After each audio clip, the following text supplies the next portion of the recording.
Welcome to the Toronto Real Estate Podcast. Today, we are going to look at the stats, the numbers, the tail of the tape, and see where we are over the last 12 months and see where we are relative to the market peak, which would be February 2022. My name is Ralph Fox, and I'm the co-founder and broker of record of Fox Marin. And today we have my lovely associate and partner in crime, Kori Marin. Smiley as always. Kori, so glad to see you. So glad to see you too, Ralph. I'm happy to be here. I'm excited for us to jump into all of this data because we have tons of slides and tons of information for our viewers. For sure. This is going to be an action-packed market breakdown. And for this one, we didn't feel we could get it all done in 20 minutes. So this is not your 20-minute breakdown. This is probably going to extend a little longer, but we'll do our best to keep you entertained and attuned to what's happening in the market along the way. Before we get into it, I would be remiss if not to ask everybody to please be sure to hit that like or subscribe button. It certainly helps with the algorithm. And if you have any comments, we'd absolutely love to hear from you. The good, the bad, and the ugly down below in the comment section. Kori, I'm going to let you take it away. Let's get into the July market report and look at the 12 months and height of the market compared to where we're at. Amazing. So let's jump in right away. These numbers come from TREB. These are published every month. So we're looking back 1 month and we're comparing year over year on this particular slide. And we're looking at these four major asset classes: detached, semi-detached, townhouses, and condo apartments. And you can see here on the table here, there has been some price differential in all of the categories, slightly down, not surprising, across all four categories. So detached houses are down in price 4.6%, semi-detached just slightly down at 1%, townhomes down 5.2%, and then those condo apartments, the asset class that's certainly struggling in 2025, is down just 8.6% versus last year. Now, of course, we're going to talk about how this compares to market peak in February 2022. But what's interesting, and where I'd love for our viewers to pay attention, is on the right-hand side of this slide, you can see that there's a bit of activity uptake here. So that means there's been more transactions this last July than there were in 2024, which is just interesting within itself. When you think about all the media headlines, there's just so much doom and gloom around sales transactions being down, but we're actually up versus last year. So detached houses, more are selling versus last year at 12.5% increase. Semi-detached, what Ralph and I have been saying all year long, is going to be the trendsetter of 2025. That particular asset class is up 48% versus last year. Townhomes up just about 13%. And condo apartments have seen an uptake, and we can talk about that a little bit more anecdotally, is up 3.4% versus last year. Awesome. Couple things I'd like to add, which I think are really interesting. The first is looking how low the prices are right now for detached, especially relative to semi-detached. Mm-hmm. We're talking a very small gap. I've never seen, or I can't remember the last time I saw such a tight gap between semi-detached and detached. And I would expect detached is going to bounce back over the next few months because that differential just seems way, way too tight. Interesting to see detached at that number right now, and we'll see what the future holds. But I don't think this will stay for very long, and I do expect the detached category to bounce back, especially with those buyers out there who are less concerned about interest rates and economic uncertainty. Usually those who've sold their semi-detached and are upgrading to a detached. We've had a few of those clients over the last couple months, as well as those who are sponsored by the bank of mom and dad, and they don't tend to care as much about interest rates as a lot of other buyers do out there. The other thing that's really interesting to note is we have seen a significant uptick in transactions, looking specifically at semi-detached, and also just seeing that uptick in transaction in condos. We've certainly seen it. We've had a number of condos sell in July that had previously been struggling. So boots on the ground, we are seeing an uptick on the condo side for sure, both in showings and in sales. And we're seeing that starting to be reflected in the numbers. And it's interesting, as we are seeing prices, at least year over year, softening or continue to softening, we are seeing a response by the market. And I think that's what's stimulating the uptick in activity. So it's nice to see more activity, because activity has been basically anemic relative to historical trends in the Toronto market. And again, something to keep your eye on, but definitely a positive sign. And what's interesting about the condos is we've seen a little bit more movement in transactions and sales on our condo listings than we have in some of our low rise listings, just in terms of overall interest. So, very interesting to see boots on the ground. We'll see how August and September perform. I would almost go so far as to say, anecdotally speaking, we are seeing the condos almost outperforming low rise right now, which is Yes. something we weren't anticipating in the month of July. No, we were like, oh, these condos are going to sit for a while, and they actually did quite well. So let's look at all home types combined here. Let's look at the year over year numbers again. Transactions, as you mentioned, Ralph, we are up year over year. So almost 11% more volume this year than last year in July, which of course is historically a very slow month. Like summer is a bit of a slumpy period in general in the Toronto market. So it's interesting to see that increase of almost 11%. New listings, not surprising, up for 5.7% versus last year. More sellers are putting their product or their homes on the market than they did last year at this time. Active listings, always important to pay attention to, up 26% versus last year. This means that more inventory is sitting on the market for longer and it's not selling through. All right, so really always paying attention to active listings. Average price overall across all asset classes combined is down 5.5%. And the average days on market is up almost 14%. Though things are taking longer to sell, it's a slower transaction process. That is not surprising. And one thing I really want you to keep in mind as well is that a lot of the time, offers on properties, both condos and low rise, are inclusive of conditions these days. They're being packed full of conditions. Buyers are doing extra due diligence. They have a condition of financing, inspection, or status certificate review, which is adding to the days on market during that due diligence period as well. And conditions were something that we were not seeing in offers during the height of the market.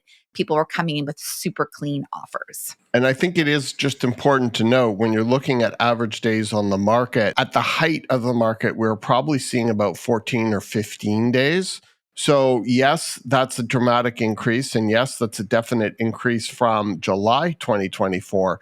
But relative to real estate markets and the way they function, 30 days is still really, really quick. And so we're very spoiled here in Toronto, where we expect things to sell the day properties go to market. But seeing that much inventory on the market and days, average days on the market still at 30, is not something that you would expect, especially when you're reading the headlines and looking at some of these headline numbers. So 30 days is a sign actually of a very healthy real estate market, and we're still staying within that margin, which is also interesting to note. Love it. Okay, let's look at things a little bit differently here. So sometimes the feedback in the comments from our viewers is that year over year numbers are skewed and we're not looking at the complete picture. Now, completely understand that Ralph and I are incapable in a short period of time to do an entire macro and microeconomic analysis on every portion of the marketplace. So sometimes we're slicing and dicing components to try to share real-time data with you to help you inform your decisions. So today we thought we'd take a different slice of the pie and look at that and then compare that to the height of the market, which, as Ralph mentioned off the top, is February 2022. So of course, there's different angles and ways for us to look at this, but this is one snapshot that I think will just help you, keep you informed. We're sharing the facts with you. And as usual, my big caveat is that we're not telling you that you have to buy or that you have to sell. We just want you to have the information so that you can be more informed. Okay, so here, at first, this slide looks a little bit overwhelming. So let me give you some context. These are the detached prices or average price for detached homes in the 416 over the last 12 months. So we're looking at the rolling numbers month over month. We wanted to see, when we were pulling and extracting this information, if we were seeing highs and lows or any particular trend pattern over the last 12 months. And then what we're doing is we're comparing where we are today in July of 2025 to the height of the market in February of 2022. So you can see that detached home prices peaked in February of 2025 at 1.78 million. And despite short-term volatility, prices trended downward overall, dropping about 12% between February and July.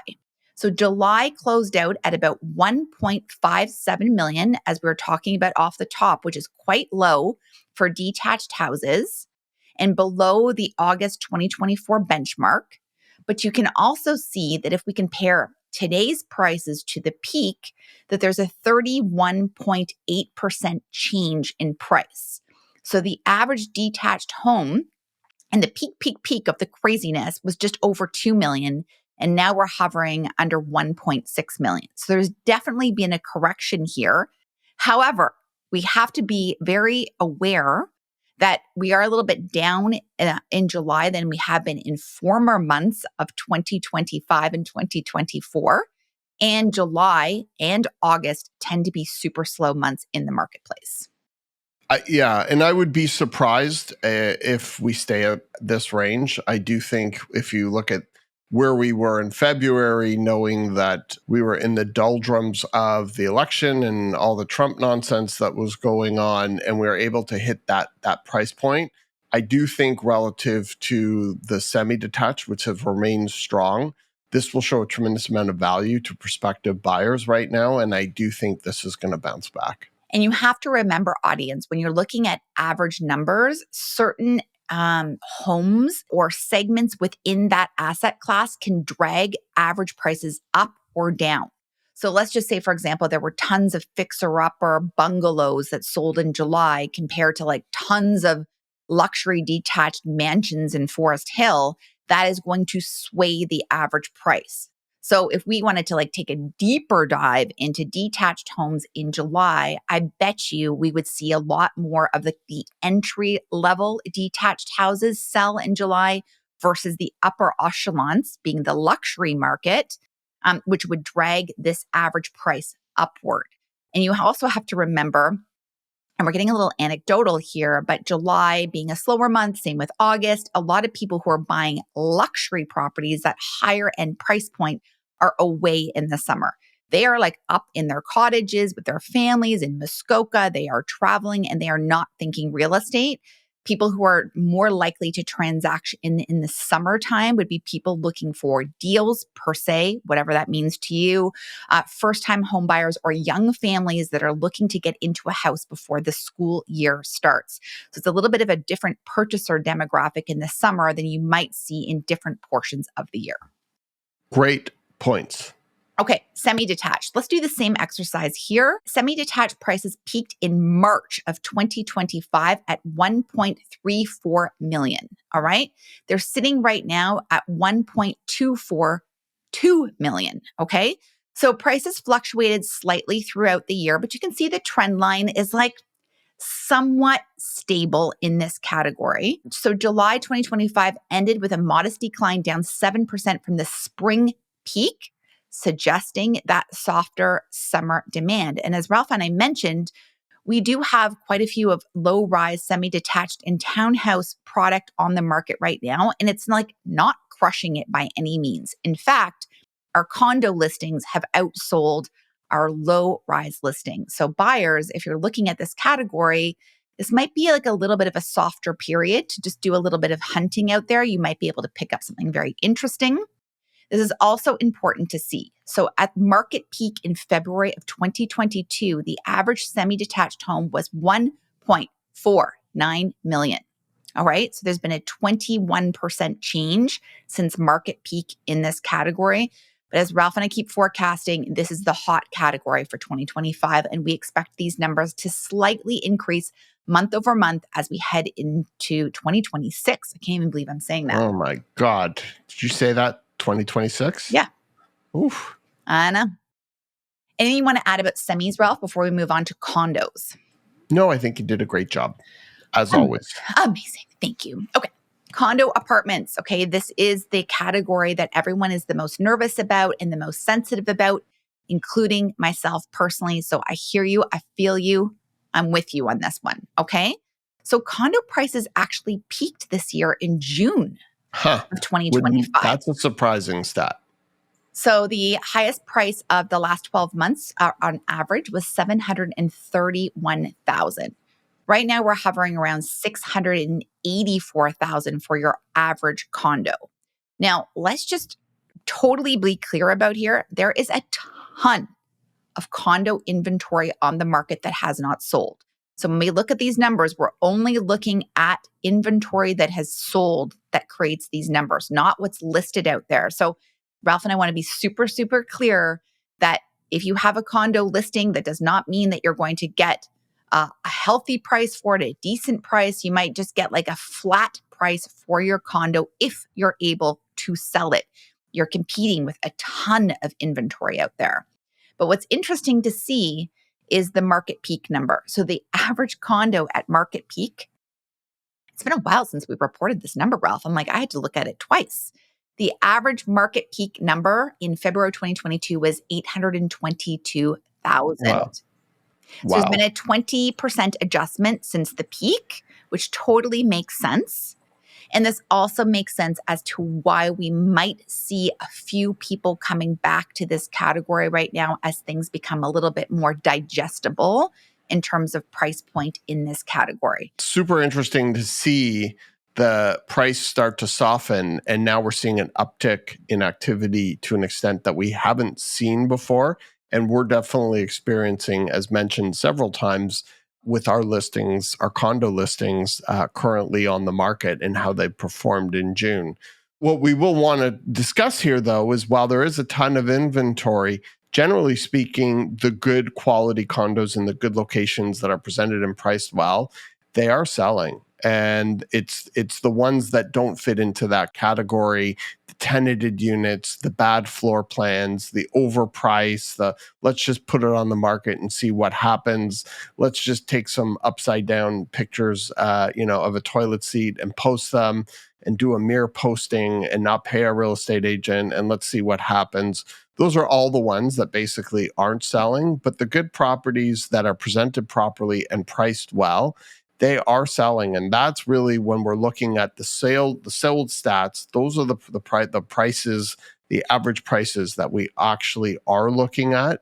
But again, it's starting to get really interesting on the condo side because we're starting to get below the price of replacement for condos. And I think the market is reacting a little bit to that, knowing that the cost to replace the exact, one bedroom or 1+N or 2 bedroom, if they're quality properties and quality buildings and quality locations, is starting to far exceed the cost to purchase something existing today.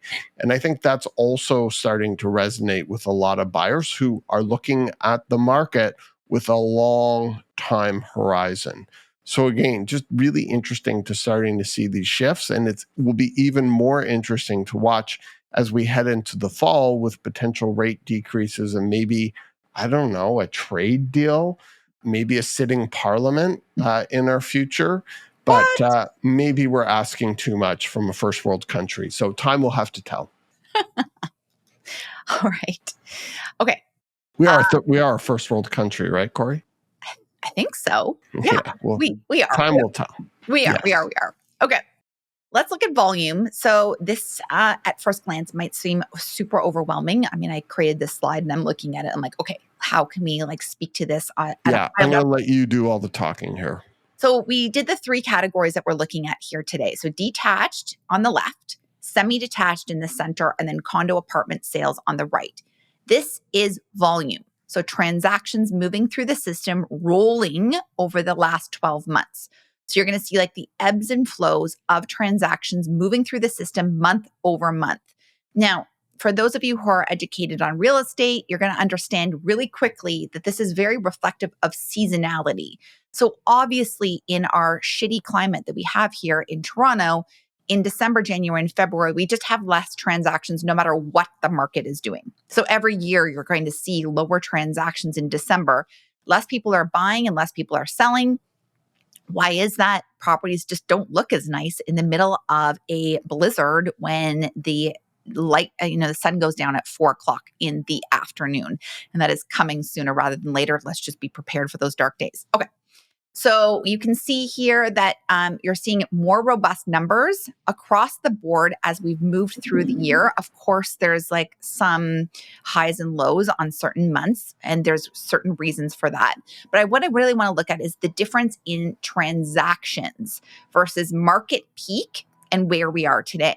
So in detached, in market peak, there were 786 detached sales, but in July, there were 675. So like, not a crazy differential there when you think about how the media is projecting all of this every single day. You would think that we are going into like a massive, massive crash. Whenever I hear the headlines, I also have a slight jitter in my stomach. When you look at February 2022 sales for semi-detached houses, there was 263, but in July of 2025, there was 252. So very interesting. Now, here in the condo sector, you're going to see the differential in transactions. So, in market peak, this is amazing. No wonder everyone was so crazy because the market was insane. Over 1,800 condo sales in February, which is like a slow month to begin with. As I just mentioned, February is like a slower month because of the weather. And then in just last July, we just hovered over 1,000. So, a differential of 800 plus transactions between a slow month being February and a moderate month being July. And just as further reference, I'm pulling these numbers out of my hat. I was going to say another word, but let's go with hat. Almost rhymes. No, it doesn't rhyme, but pulling it out of my hat. Yeah, I had a thought. Does it rhyme or not? Maybe I need another coffee. In the pre-construction world, the new homes world, just by reference, I think the best year would have been 2021 for new home sales, and we would have hit around 30,000. And this year we're on track to do less than 4. I think 4 would be a really good number if we even came close to that. So that's just to show you on the pre-construction side, which is going to be in trouble for a long time. Sorry, one question. Less than 4 or less than 4,000? Yeah, less than 4,000. Oh, okay. I was like, less than 4. I think I really need a coffee. For a moment there, I thought hat and ass rhymed. There, I said it. I was like hat and butt. So there you go. Yeah, there you go. I said it. Coffee? Yeah, coffee, please. Yeah, another one? yeah. Red Bull? I'll take it. Okay. Exactly. All right. Let's move on here. So we're just moving slightly off of the asset classes, and we're looking at everything more combined. So think about combining everything that Treb reports on, and we're putting it into like one lump sum here with the same exercise. So this is total sales volume in Treb over the last 12 months, everything combined. The peak for activity was actually October 2024. So my theory about this is, I think, Ralph, you'll agree. When we were like strutting off to the holidays and into January, we're like, we made it. Like we actually felt that we'd reached the bottom. We felt like things were going to start turning around. We felt like there was going to be more economic stability. Canada was going to be on a fresh path. And we were feeling like super optimistic heading into 2025. And we were like, oh my gosh, finally, we've just made it through these like tumultuous last 12, 18 months. And so I'm wondering if that has a lot to do with why we saw October 2024 see a more robust activity. But you can see here in July that we had 6,100 transactions. So still people are moving and shaking, buying and selling. Not a huge differential between like the super height of the last 12 months and now, but there definitely is a shift from the peak of the market in February 2022 at over 9,000 sales. So there's been an adjustment about 49%. Which is just huge. Yes. And this is often what people are referencing when they're doing these scary TikToks and reels about the market. They're really showcasing these big drops between hyper peak and where we are today. So yeah, like if you bought at that time, you're going to be feeling the pain. Like I totally get it. But if you had purchased your home or your condo 10, 12, or 15 years ago, you're doing just fine. But like these TikTok videos and stuff, they're always making these comparisons, which gives everyone that like freak out feeling, panic and fear. And we all know that fear sells. And that's why a lot of these YouTubers and TikTokers capitalize on that very feeling. To put it into perspective, fresh off of 2021, which is where we had 0% interest rates and our genius Bank of Canada governor telling everybody that they're not thinking or even thinking about raising interest rates till 2025 and that inflation was just transitory and all that nonsense, which just really helped double and triple down on the frenzy that we saw with basic free money being given out by banks. We saw 127,000 transactions that year across the GTA, and we'll see half that. If we hit around 58,000, it looks like that's what we're on track for. We're definitely seeing that from the height year to where we are now. We're down by about 50%. And that's a really good point. Thank you, Ralph. And the other thing, too, is we talked about this on a former podcast with Jess and Ian. It's just, yes, there was 6,100 transactions in July. And are these like investors running around and trying to like buy up all of Toronto? No, these are like people that need to live and have a roof over their head. They have a family, they're having a baby, somebody passed away, somebody got a new job in Toronto. There's so many reasons that people have to move up and down the property ladder. Oh, downsizers is another big one. So people still need to live somewhere. Yeah. And we are by no means suggesting that you should run out and buy 3 condos right now, right? Maybe 2. Yeah, exactly. All right, let's look at total new listings. So I mentioned to you that this is important to be looking at in terms of total new listings and the amount of active listings. Mm-hmm. So again, this is like very reflective of seasonality looking over the last 12 months. The market peak for new listings coming out was actually in May, which totally makes sense because a lot of people hold off listing their property until the spring market.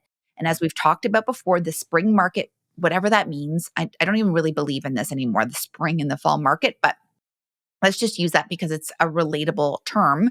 The spring market was a little bit delayed this year because we had like 1,000 million holidays all packed in together in April. And then we also had a really delayed spring in terms of the climate. So a lot of people delayed listing their properties until May, which is a smart idea because your property is going to look better and you're not going to be competing against holiday distractions. So that was the peak for new listings. July, a little bit softer, which totally makes sense for seasonality purposes, down just over 17,000.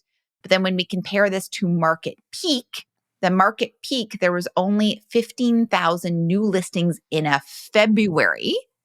And so there's been a 14% differential between that and now, if that makes sense. Got it? Completely. Yes. Okay, perfect. And so active listings, also really important to look at. And you can see the increase on this slide. If you're watching us on YouTube, you can see the slide. We've been increasing with active listings sitting on the market, collecting dust since December of 2024. You can see that rise. Now, maybe there's a slight decrease in some chomping through of the inventory between June and July, between 31,000 to 30,000, but nothing significant in here. And a lot of this inventory is condo supply. So market peak, this is kind of crazy. Market peak, people, February 2022, there was only 8,700 new listings. Wow. So there's been a 71% change since February 2022 and July 2025. All right. And that's the story. This is what we should be talking about on all of the media reporting, and the headline should be about this. What is interesting is they say like it takes at least 3 months before you can say anything is a trend. But it is interesting, and maybe it's just wishful thinking or the eternal optimist in myself and Kori. However, it is nice to see active listings starting to come down and transactions starting to come up. This is just 1 month. These are very small numbers, but it is something to keep our eye on as well as watching detached prices, because I think those are arbitrarily low. So it'll be interesting to see how that plays out in terms of a trend line over the next few months as well. Yes, definitely. This is blew my mind actually. So this is the average price for Treb across the board. So this is a huge geography. This is a ton of data all stuffed in here. So this is the last 12 months rolling. The total average price for all properties that sold through the system, the peak again was October 2024, when I felt like maybe there was just a little bit of optimism still left before the wind was just like sucked out of our sails in January 2025. But you can see that through the year, we've kind of been steady overall. So the peak was 113 million. Right now, we're just hovering over a million. But at market peak overall, at market peak, we are at 1,044,000. So there's only been a 0.64% change. Now, guys, like if you're watching this, you're like, what? This is inclusive of everything like co-ops, duplexes, triplexes, multifamilies, like every single property that went through the system. But like, you're like, what? Like, I actually had to double check the numbers because I didn't even trust my own graph. Like, okay. So, Kori, does this look like a real estate apocalypse to you? No, I think certain segments are really feeling it though. But like For sure. certain geographies are feeling it and neighborhoods are feeling it. And I But think, if you were to read headlines for the last month and then see this chart, would you be surprised if that's all you did in a room? yeah, I would be surprised because I was surprised by my own chart. There you go. I was like, I don't think I pulled the right information. Oh my gosh, somebody's going to correct me in the comments and be like, you are wrong. Guys, I have to manually make these charts. It's not like Treb produces them and I just print them off. I have to like manually make them, export them into Excel, and then make the charts. So this is kind of crazy to me and shocking.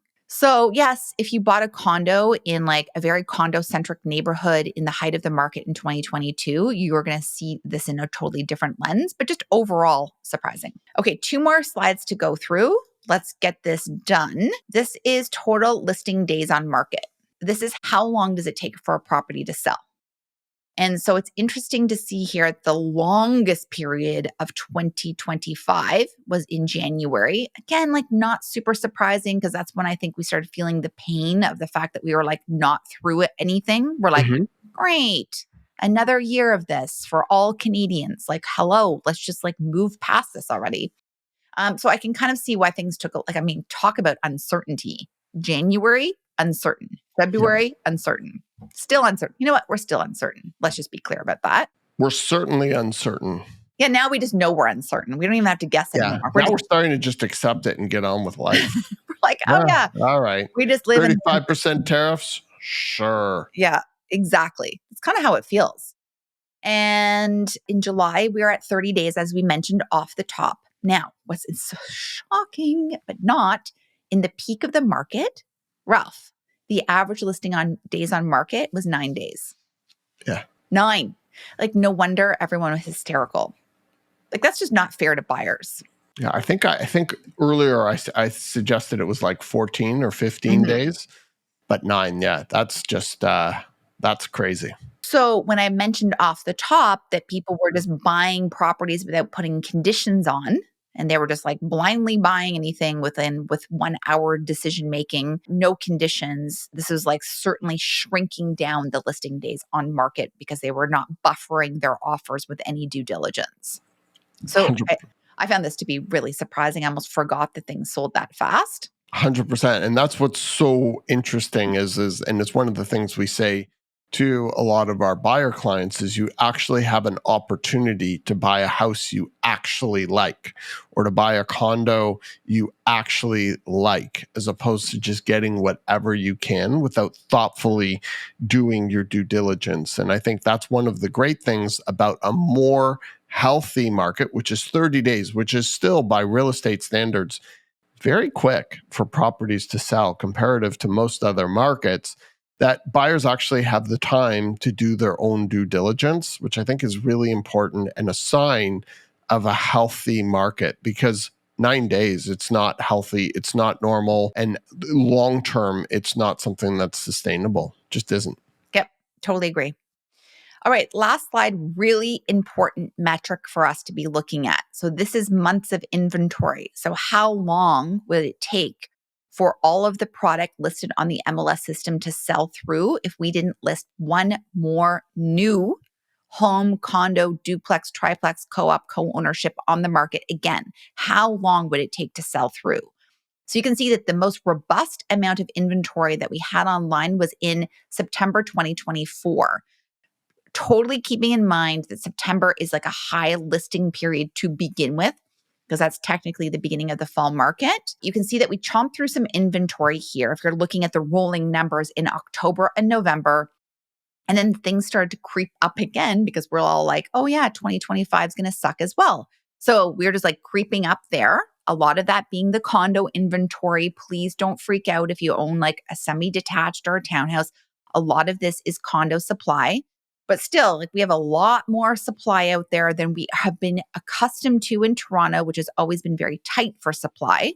So right now we're hovering just under 5 months of supply, which is considered to be a balanced market, similar to how Ralph was nuancing how things have been working out. Like buyers have time to do their due diligence. They have time to go see the house 2 more times. They can add conditions to their offer and buy something they actually want. So we're considered to be more in a balanced market. And the thing I really want you to see here is that the peak, oh my gosh, Ralph, look at the bottom right of this slide. The peak of February 2022. I remember. Yeah. Guys, our months of supply was 0.76 months. That's like 3 weeks of supply. So this is something, if you're new to real estate, I really want you to learn this metric. This is a really, really good way for you to understand market pace. And so there's been an 85% percentage change since the peak of the market in terms of the amount of inventory that is out there, which is great for buyers. Kori and I, back in that time period, used to play a game where we would try and sell a property before we had time to get the feature sheets delivered to the property. And so many times our feature sheets and we spent so much time curating these incredible guidebooks about properties, and we'd spend all this time and energy creating them, and by the time they even got to the property in most instances back then was sold. Now they're helpful tools to sell a property, and I think, again, going back to what we're talking about, this is indicative of a much more healthy market. Interesting and nice to see that months of inventory downticking in tandem with the increase in activity and lowering of active sales month over month. We'll see if this is just a 1 month blip, or perhaps this might be a sign of the market strengthening slightly, ever so slightly. And for all those people who are praying for the apocalypse that hasn't happened yet, it still hasn't happened. So I guess they say a clock is right 2 times a day. A clock not working without a battery is a broken clock is right 2 times a day. So maybe you'll get your day, but it hasn't happened yet. And I'm not sure that it will. I have no idea. I don't think it will, but we'll see. We'll see. We will see. Well, yeah. Thank you everybody for hanging on this long and working through all this data with us. If there's any specific things that you want us to pull or talk about in future podcasts when it comes to data and graphs, please let us know in the comments section. We really do read your comments. And this actually stemmed from one of the comments we received a couple weeks ago where I was like, you know what, it really would be good to look at the rolling 12 months and then compare it to the peak. So thank you for that comment out there. Ralph, any closing thoughts? Just so glad, if you've watched this, that you've made it to the end and completed this journey with myself and super smiley Kori Marin, my bestie and partner in crime. Thank you so much for tuning in. We appreciate you for being you. If you haven't hit that like button or subscribe, we'd ask you to do so, just because it helps us to create more of this type of content in the future. If you have any comments, we'd love to hear from you. And if you have any questions specifically that you'd like to ask us, Kori, what do we like to say? Contact us anytime. We're super nice. Amazing. Thank you so much for tuning in. Thanks so much. Bye, Ralph. Bye.